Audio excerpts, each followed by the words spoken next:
the black Mercedes-Benz S-Class, a $3.2 million mansion, and the racist assumptions of neighbors who thought they knew his place. For Jane Thompson, moving to Willowbrook Estates was supposed to be the culmination of the American dream, a reward for building a billion-dollar defense empire. But when Karen Mitchell decided his success was impossible for a black man, she made the biggest mistake of her life. She saw a black family in an affluent neighborhood and judged them as criminals. What she didn't see was the man who held the highest security clearances in the Pentagon. A man who was about to teach her a lesson in respect that would echo from suburban streets to federal courtrooms. This isn't just a story about a family who was wronged. It's a story about the day racist harassment met federal justice. And a powerful CEO reminded an entire community who really belonged in America.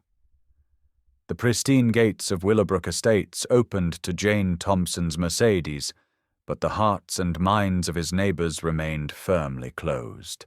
Jane Thompson represents everything that challenges certain people's worldview about race and success in America. As CEO of Thompson Defense Technologies, he commands a billion-dollar empire that supplies critical technology to the United States military. His grandfather flew with the legendary Tuskegee Airmen, breaking barriers in the skies over Europe. His father rose to the rank of general, serving 3 presidents with distinction. Jane himself graduated summa cum laude from Harvard Business School before building his company from a small defense contractor into the 3rd largest military supplier in the nation. The irony isn't lost on him as he settles into his new home in Willowbrook Estates. This neighborhood, with its manicured lawns and million-dollar homes, represents the American dream that his family has fought to achieve for 3 generations. Every morning at 5 a.m., Jane laces up his running shoes and jogs through streets where he's the only black face for miles. He waves politely to neighbors who respond with tight smiles or quickly averted gazes. Karen Mitchell watches these morning runs with growing irritation. A former accountant turned full-time housewife, she spent the last 15 years considering herself the unofficial guardian of neighborhood standards. Her husband Brad, a real estate attorney currently between jobs, shares her worldview that certain types of people simply don't belong in places like Willowbrook. Their 23-year-old daughter Ashley lives at home, unemployed, and spending her days creating TikTok content about her privileged suburban lifestyle. The racial bias starts small, as it always does. Karen mentions to her neighbor Mrs. Peterson that she's concerned about the changing demographics of their community. She complains to anyone who'll listen about the loud music coming from Jane's house, though security cameras would reveal only the soft strains of Mozart drifting from his home office. When Jane hosts colleagues for dinner, Karen calls the police to report suspicious activity and too many cars in the driveway. The whispered conversations begin. "Where do you think his money really comes from?" Karen asks Brad over morning coffee. "People like that don't just become millionaires through legitimate business." The assumptions flow freely. Drug dealing, money laundering, government handouts taken to extremes. Never once does it occur to them that a black man might simply be brilliant, hard-working, and successful on his own merits. Jane notices the cold shoulders and suspicious glances, but he's faced worse prejudice and overcome it. He continues his routines with professional dignity, documenting each incident of harassment with the methodical precision of someone who understands how discrimination works and how to fight it. His wife, Sarah, a pediatric surgeon, grows increasingly uncomfortable with the hostile environment. But Jane asks for patience. "Give me time," he tells her. "Let me handle this the right way. The seeds of racial bias have been planted. Soon they'll grow into something far more dangerous. The harassment escalates with the calculated cruelty that only comes from deep-seated racial hatred. Karen Mitchell transforms from passive-aggressive neighbor to active antagonist, convinced that Jane represents everything wrong with modern America. She crafts anonymous letters filled with racial slurs and slides them under his door in the dead of night. People like you don't belong in neighborhoods like this. One reads, "Go back where you came from before something bad happens." Brad Mitchell contributes his own brand of legal intimidation, using his law degree to craft threatening letters about property violations that don't exist. He installs security cameras pointed directly at Jane's home, claiming they're for neighborhood protection, while making it clear they're specifically watching the Black family. His language becomes increasingly hostile during their few direct interactions, referring to Jane as boy, and making comments about your people that barely skirt the line of actionable harassment. Ashley takes the racism digital, posting TikTok videos with titles like "Black Guy Trying to Act Rich in Our Neighborhood" and "Why Some People Don't Belong in Suburbia." Her content attracts thousands of views from users who share her racist worldview, creating an echo chamber of hatred that emboldens her to post increasingly inflammatory content. The comment sections fill with racial slurs and threats that she likes and amplifies. The community response reveals the deep undercurrents of suburban racism that many prefer to keep hidden. Mrs. Peterson, the 70-year-old widow next door, makes pointed comments about how the neighborhood used to be so nice before certain elements moved in. Bob Wilson, a corporate executive 3 houses down, instructs his children not to play with Jane's son, claiming he doesn't want them picking up bad influences. Janet Smith organizes a petition to maintain neighborhood standards that everyone understands is code for keeping out Black families. Meanwhile, Jane maintains his dignity while carefully documenting every incident. His phone contains recordings of racial slurs shouted from passing cars, photographs of vandalism, and screenshots of Ashley's social media harassment. He contacts his personal attorney, James Washington, a former attorney general who understands the legal complexities of proving racial discrimination in affluent neighborhoods, where racism wears expensive suits and speaks in coded language. The isolation becomes psychologically devastating for the Thompson family. Jane's teenage son comes home from school asking why kids are calling his father a drug dealer and demanding to know if they're really wealthy or just pretending. Sarah faces snubs at the country club and finds herself excluded from neighborhood social events. The family that should be celebrating their success instead finds themselves under siege. But Jane carries himself with the quiet confidence of a man who knows something his tormentors don't. His briefcase contains documents that would shock his neighbors into silence. Phone calls interrupt his evenings, conversations with Pentagon officials, meetings with Joint Chiefs of Staff, classified briefings that require his immediate attention. The license plate DT01 isn't vanity. It's recognition of his company's priority status in national defense contracts. Karen watches these phone calls through her window, convinced they're evidence of criminal activity. In her racist worldview, a black man taking important calls and driving expensive cars can only mean illegal enterprises. She begins planning more aggressive actions, certain that she's protecting her community from dangerous criminal elements. The stage is set for confrontation. What Karen doesn't realize is that she's not facing a vulnerable target, but one of the most powerful men in American defense contracting, a man whose next phone call could change her life forever. The racism erupts into open warfare with the kind of calculated cruelty that reveals the true depth of racial hatred festering beneath Willowbrook's pristine surface. At 3 a.m. on a Tuesday morning, Karen Mitchell creeps across the street with a can of spray paint, her heart pounding with righteous fury. She decorates Jane's garage door with the word "Go home" in bright red letters, followed by "This is white territory" across his driveway. She cuts his internet and cable lines with bolt cutters, leaving the family isolated and unable to communicate with the outside world. The vandalism represents more than property damage.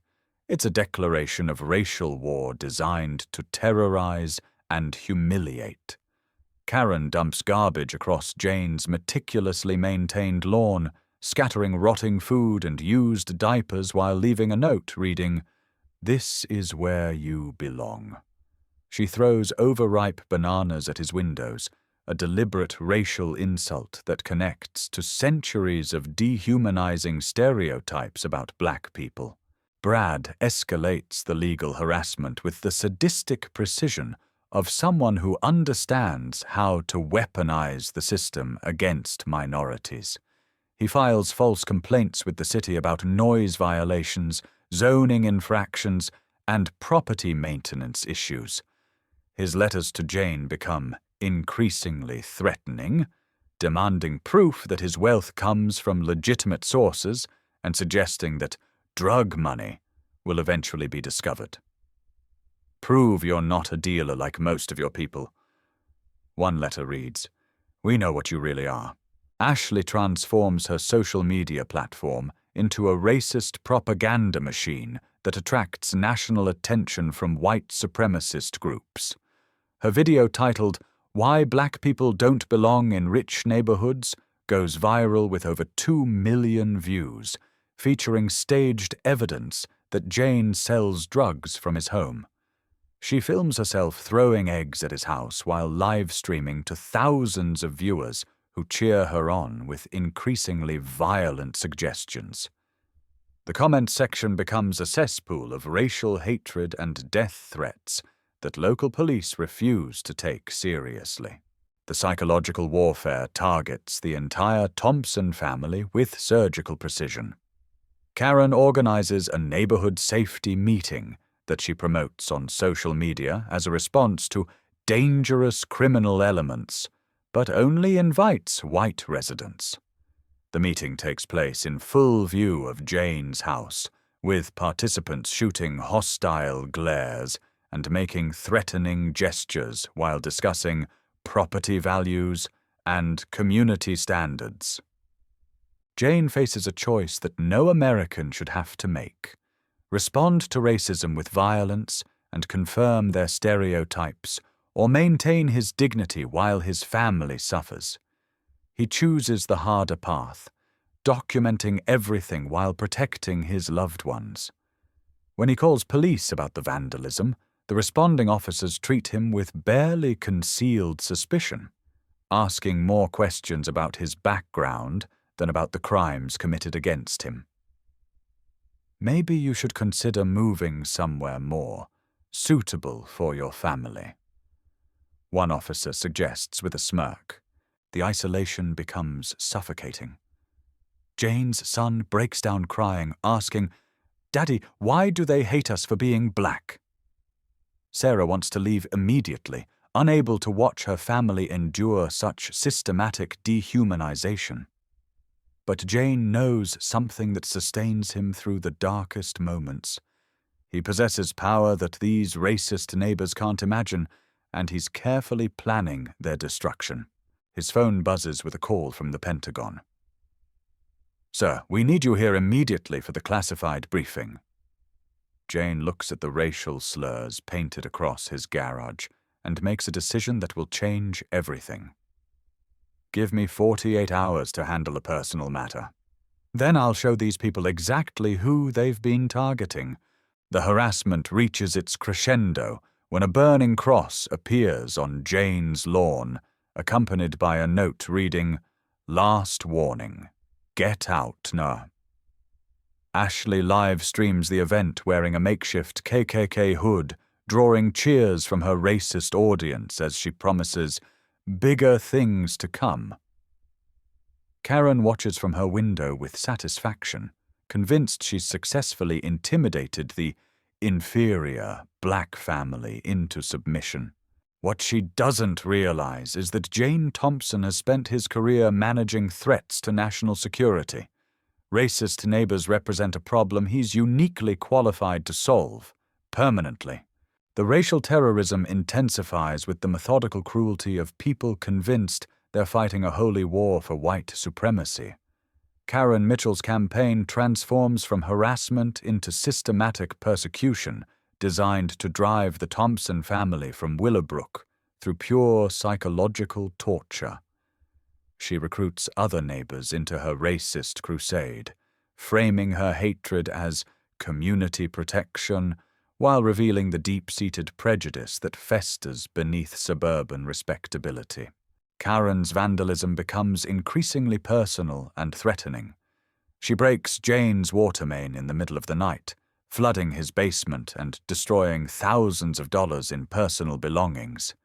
She hires a private investigator to dig into his background, convinced she'll discover drug money or welfare fraud that explains his wealth. Her conversations with neighbors reveal the full extent of her racist worldview. Black people don't get rich honestly. He's probably laundering money for drug cartels or scamming the government. The investigation yields nothing because there's nothing to find, but Karen refuses to accept that a black man could simply be successful through merit and intelligence. She contacts the IRS with false reports about suspicious income from illegal sources, demanding they audit Jane for tax evasion she's certain they'll discover. She calls Immigration and Customs Enforcement to report an illegal immigrant pretending to be a citizen, despite Jane being third-generation American with deeper roots than her own family. Brad escalates his legal warfare with the vicious creativity of someone who understands how to weaponize bureaucracy against minorities. His letters become increasingly threatening, demanding Jane, "Prove you're not a drug dealer like most of your people," and threatening lawsuits for bringing ghetto culture to a decent neighborhood. He contacts Jane's mortgage company with concerns about illegal income, attempting to trigger investigations that could jeopardize his home ownership. Ashley's social media racism explodes into a national movement that attracts attention from organized white supremacist groups. Her video, "Why Black People Don't Belong in Rich Neighborhoods," generates over 2 million views and spawns copycat content from racist influencers across the country. She stages elaborate evidence of drug dealing, filming herself planting suspicious packages near Jane's property while live streaming to an audience that provides increasingly violent suggestions. The online harassment campaign spreads beyond Ashley's platform as racist websites pick up her content and amplify it through networks dedicated to intimidating successful Black Americans. Jane's address becomes public knowledge among white supremacist groups, leading to drive-by harassment from racists traveling hundreds of miles to participate in the terrorism. Cars full of young white men cruise past his house, shouting racial slurs and throwing objects while filming for social media clout. The community's response reveals how quickly suburban racism can organize when given permission to express itself openly. Mrs. Peterson hangs a Confederate flag from her front porch, claiming it represents Southern heritage, while making clear it's directed at her Black neighbor. Bob Wilson organizes a neighborhood watch that exclusively targets Jane's family, using walkie-talkies to coordinate surveillance and harassment. Janet Smith's petition to remove undesirable elements gained signatures from dozens of residents who feel emboldened to express their racist views publicly. Local authorities prove either unwilling or unable to address the systematic racial terrorism. Police respond slowly to Jane's calls and treat him with suspicion rather than offering protection. When he reports death threats, officers suggest he consider moving somewhere that might be a better fit rather than investigating the crimes. The message becomes clear. Law enforcement views him as the problem, not the victim. The psychological pressure on Jane's family reaches breaking points that threaten to destroy them from within. His teenage son faces constant bullying at school, where classmates repeat their parents' racist accusations about drug dealing and criminal activity. Sarah encounters hostility at the hospital where she works as colleagues whisper about her husband's suspicious wealth and question whether she's complicit in imaginary crimes. Jane maintains his professional obligations despite the chaos, but the stress begins affecting his work performance. Pentagon meetings get interrupted by calls about vandalism and threats. Defense contractors express concerns about negative publicity surrounding their business relationships. For the first time in his career, Jane's racial identity threatens to overshadow his professional achievements. The breaking point arrives when Karen escalates to direct physical confrontation. She approaches Jane in his driveway with a baseball bat, screaming racial slurs while demanding he get out before something really bad happens. She threatens his family specifically, promising that accidents happen to people who don't belong, while Ashley films the encounter for social media. But Karen makes a critical error in her racist rage. She mentions specific details about Jane's business that she shouldn't know, revealing that her private investigator has been conducting illegal surveillance of his classified work. This crosses a line from personal harassment into potential national security violations, giving Jane the leverage he needs to activate resources that will destroy her completely. Jane's phone buzzes with an urgent call from Pentagon Security.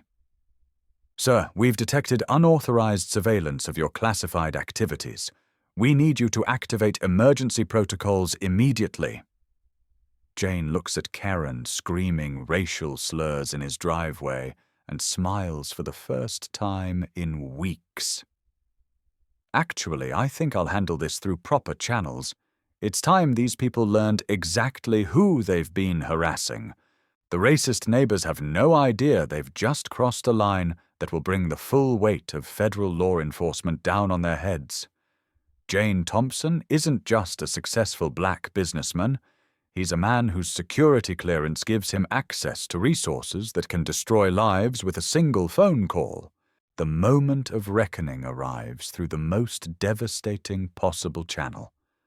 Karen Mitchell's own racist assumptions about black inferiority, leading her to contact the one person who can destroy her completely.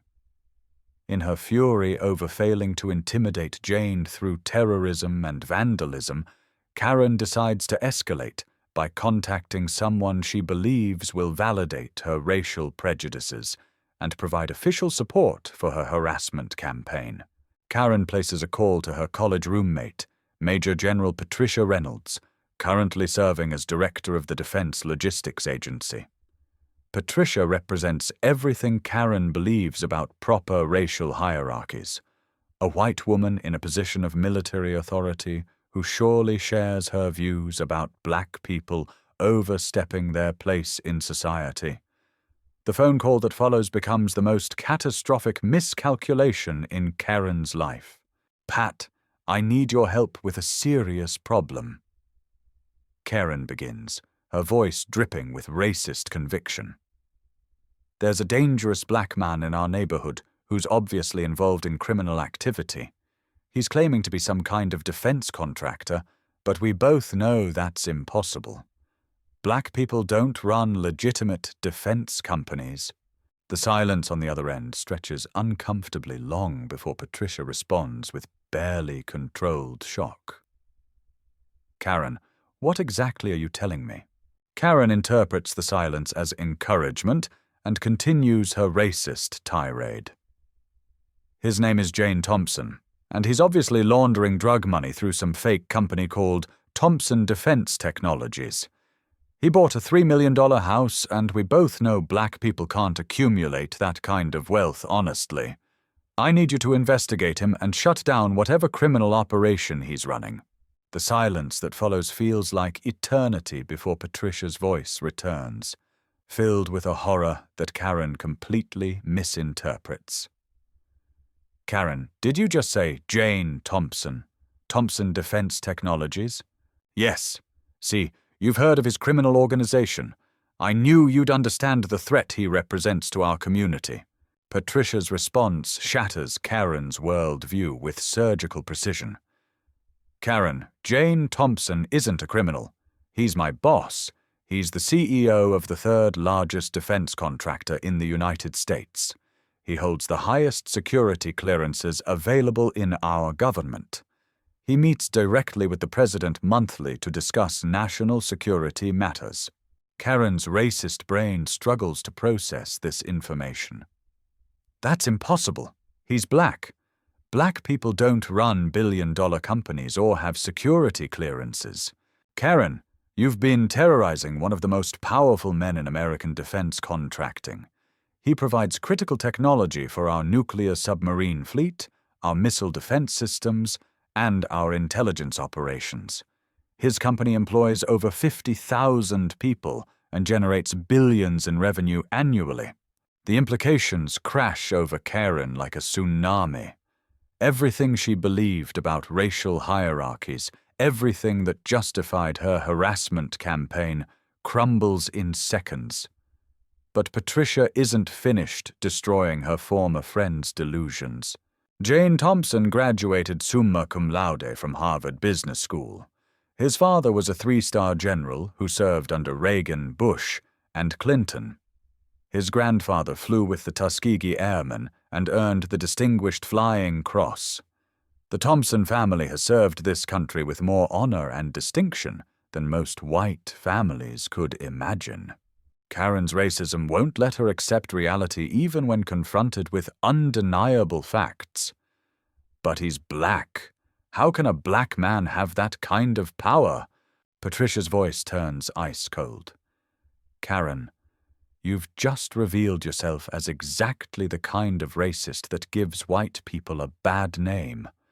You've been harassing a man whose contribution to American national security exceeds anything you'll accomplish in 10 lifetimes, and you've committed federal crimes in the process. While Karen absorbs this devastating information, Jane himself takes action with the calculated precision of someone accustomed to managing national security crises. He's been monitoring his own phone lines as part of standard security protocols, which means he's heard every word of Karen's racist confession to a senior military official. Jane places a call to his assistant, with instructions that will reshape Willowbrook forever. Contact the FBI Civil Rights Division and inform them we have documented evidence of racially motivated federal crimes. Contact the Defense Department Security Office about unauthorized surveillance of classified activities and schedule a press conference for tomorrow morning. Within hours, federal vehicles begin arriving in Willowbrook. FBI agents specializing in hate crimes establish a command post to investigate the systematic racial terrorism targeting a defense contractor with critical national security responsibilities. The Department of Defense sends security specialists to assess potential breaches of classified information protocols. Jane emerges from his house wearing a $5,000 suit and the confident bearing of a man finally ready to wield his full power. The transformation is remarkable. Gone is the patient victim of racist harassment, replaced by the CEO of a billion-dollar defense corporation who commands respect from generals and presidents. "Ladies and gentlemen," Jane addresses the gathered media with the authority of someone accustomed to briefing world leaders. "I am Jane Thompson, CEO of Thompson Defense Technologies. For the past 6 months, My family has endured systematic racial terrorism from neighbors who believed black people couldn't legitimately achieve success in America. The press conference becomes a masterclass in controlled power as Jane methodically destroys every racist assumption his neighbors have made. I hold security clearances that allow me to access information vital to our national defense. My company provides technology that protects American soldiers and maintains our strategic superiority worldwide. My family has served this nation with distinction for 3 generations. Karen watches from her window as her world collapses, finally understanding that she hasn't been harassing a vulnerable black family, but one of the most powerful men in American defense contracting. The racist terrorism that felt so righteous hours ago now reveals itself as the federal crime it always was. The destruction of the Mitchell family unfolds with the inexorable precision of federal justice combined with social consequences that racist behavior inevitably generates when exposed to public scrutiny. Jane Thompson doesn't need to seek personal revenge.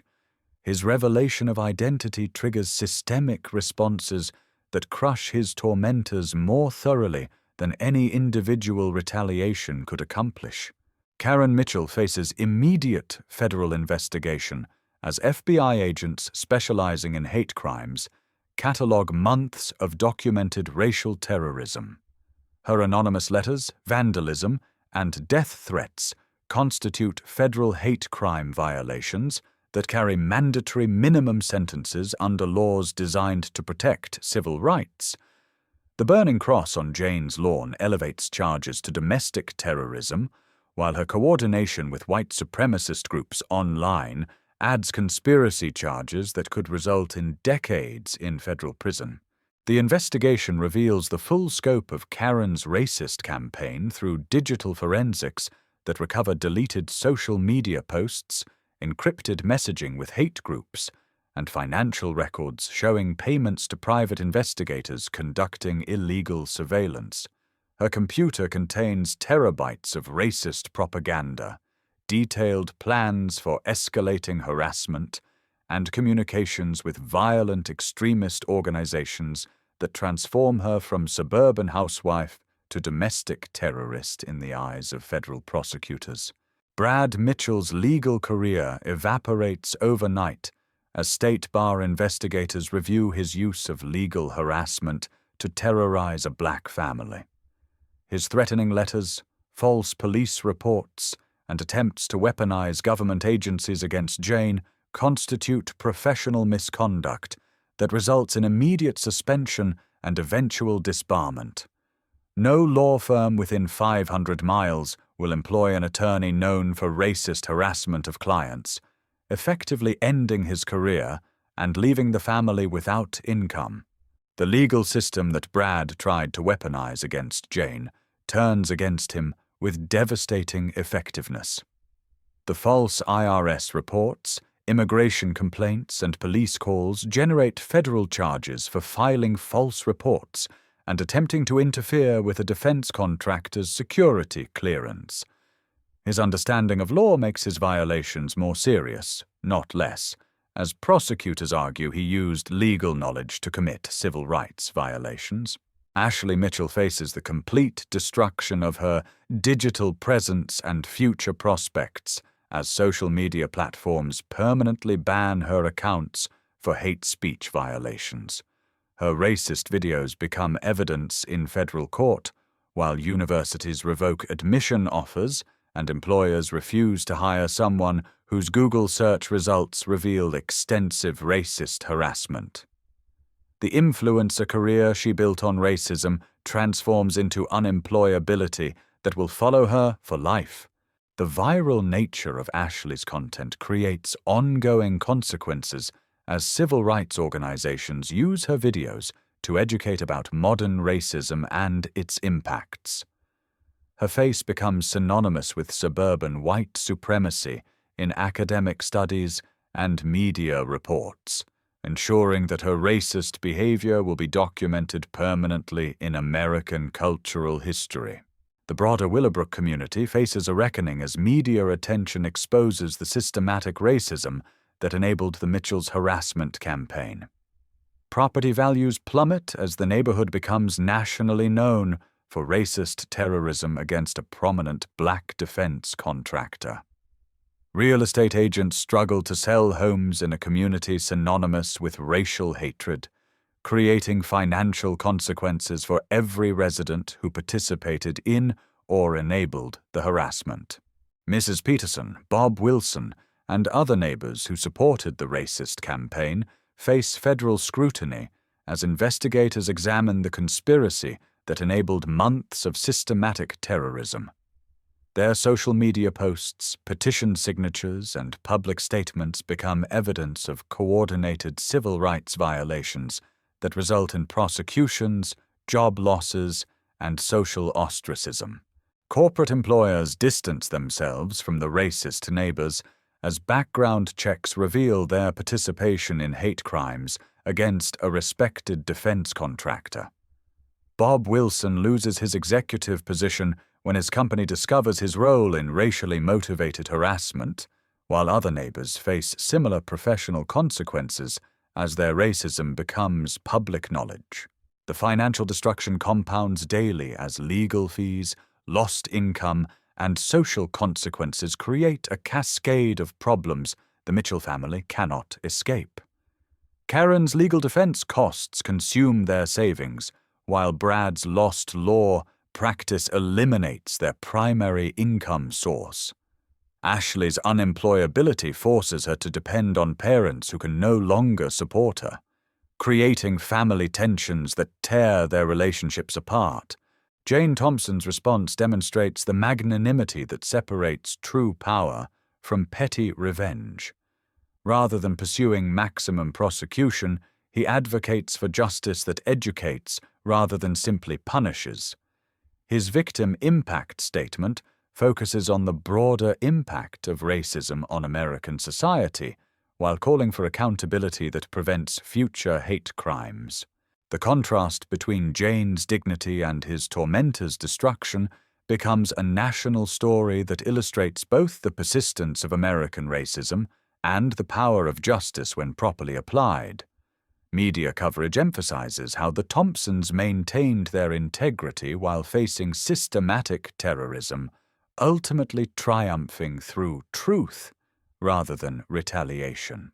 The final irony emerges as the Mitchell family's racist assumptions about black inferiority prove exactly wrong.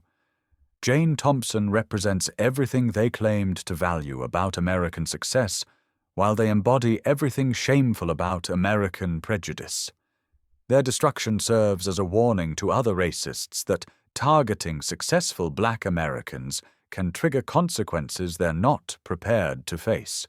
The transformation of Willowbrook in the aftermath of Jane Thompson's revelation creates a lasting legacy that extends far beyond individual justice into systemic change that benefits countless families facing similar racial prejudice. The neighborhood that once symbolized exclusionary racism becomes a model for integration and acceptance as national attention forces residents to confront their own biases and choose between continued prejudice or genuine community. Jane establishes the Thompson Civil Rights Foundation with an initial endowment of $10 million, creating resources for families facing housing discrimination and racist harassment throughout the United States. The foundation provides legal support, documentation assistance, and emergency relocation funds for victims while funding research into suburban racism and its economic impacts on minority communities. The Foundation's first initiative purchases the Mitchell family's foreclosed home at auction, converting it into a welcome center for black families moving into predominantly white neighborhoods. The symbolic transformation of the house that once harbored racist terrorism into a resource for integration sends a powerful message about the ultimate triumph of justice over hatred. Willowbrook's demographic transformation accelerates as the national attention surrounding Jane's story attracts other successful minority families seeking communities that have demonstrated commitment to equality. The neighborhood's reputation evolves from racist exclusion to progressive inclusion, with property values recovering as diverse residents bring new energy and perspectives to the community. The local school district implements comprehensive anti-racism education, using the Thompson case as a real-world example of how prejudice harms entire communities. Students learn about the Tuskegee Airmen, civil rights history, and contemporary challenges facing minority families, while developing critical thinking skills to recognize and resist racist propaganda. Jane's professional reputation enhances, rather than suffers from the publicity, as defense contractors and government agencies recognize his grace under pressure and commitment to American values. His security clearances expand rather than contract, as officials acknowledge that someone who can maintain classified information while facing domestic terrorism possesses exceptional character and reliability. The Thompson family's personal growth through adversity creates stronger bonds and deeper appreciation for their achievements. Jane's son develops pride in his Black identity and family history while learning valuable lessons about dignity, justice, and the power of truth. Sarah finds renewed purpose in supporting other families facing similar challenges through her medical practice and community involvement. The national conversation sparked by the Thompson case influences federal policy as lawmakers cite the systematic racism in Willowbrook when strengthening hate crime legislation and civil rights enforcement. The case becomes required study material for FBI agents training in civil rights investigations and federal prosecutors specializing in hate crimes. The broader impact extends internationally as the Thompson story illustrates both America's ongoing struggles with racism and its capacity for justice when institutions function properly. Foreign allies note the contrast between American ideals and American realities, while acknowledging the system's ability to protect victims and punish perpetrators when properly activated. The Mitchell family's destruction serves as a deterrent to other potential racist harassers who learn that targeting successful Black Americans can trigger federal investigations with devastating consequences. Social media platforms use Ashley's case to refine policies against hate speech, while law enforcement agencies study the investigation techniques that effectively documented and prosecuted the systematic racism. The enduring lesson of Willowbrook becomes clear. Racism ultimately destroys those who practice it, while elevating those who overcome it with dignity and strength. The neighborhood that briefly became synonymous with white supremacist terrorism transforms into a symbol of integration, justice, and the American capacity for growth and redemption. Jane Thompson's final act demonstrates the difference between power and revenge as he personally delivers scholarship checks to students from all racial backgrounds, emphasizing education and character over hatred and division. The ceremony takes place on the lawn where a burning cross once stood, now decorated with flowers planted by neighbors of every race working together to create beauty from the ashes of hate. This story isn't just entertainment. It's a blueprint for confronting racism with dignity, documentation, and determination that transforms individual suffering into collective progress. Jane Thompson's victory represents what becomes possible when victims of racial harassment understand their rights, document their experiences, and refuse to accept discrimination as inevitable or unchangeable. Have you ever faced judgment based on your race or appearance?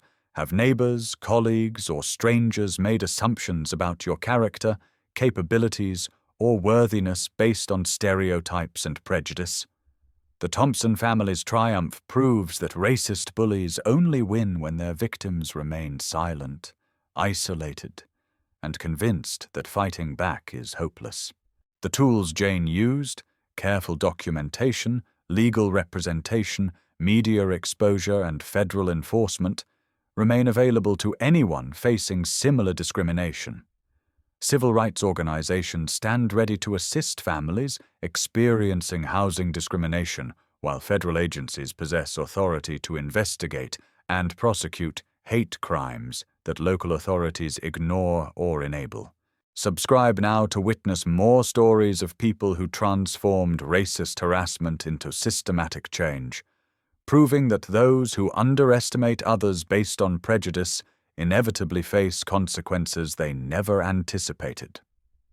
Every view, share, and comment amplifies the message that racism has no place in modern America, and that justice eventually finds those who practice hatred. The next time someone assumes your success is illegitimate, your achievements are impossible, or your presence is unwelcome because of your race, remember Jane Thompson standing in his driveway while federal agents arrest his tormentors. Remember that power comes not from hatred, but from character, intelligence, and the courage to demand the respect that every American deserves. Don't just watch these stories. Become part of the solution by supporting victims of discrimination, challenging racist behavior in your own communities, and voting for leaders who prioritize civil rights enforcement over political expedience. The fight against racism requires active participation from everyone who believes in justice and equality. Jane Thompson didn't just defeat individual racists. He strengthened the systems that protect all Americans from discrimination and hatred. His victory belongs to every person who refuses to accept that racial prejudice represents normal or acceptable behavior in the 21st century. The racists of Willowbrook learned that underestimating people based on skin color can trigger consequences they never imagined. What will the racists in your community learn when you decide to fight back?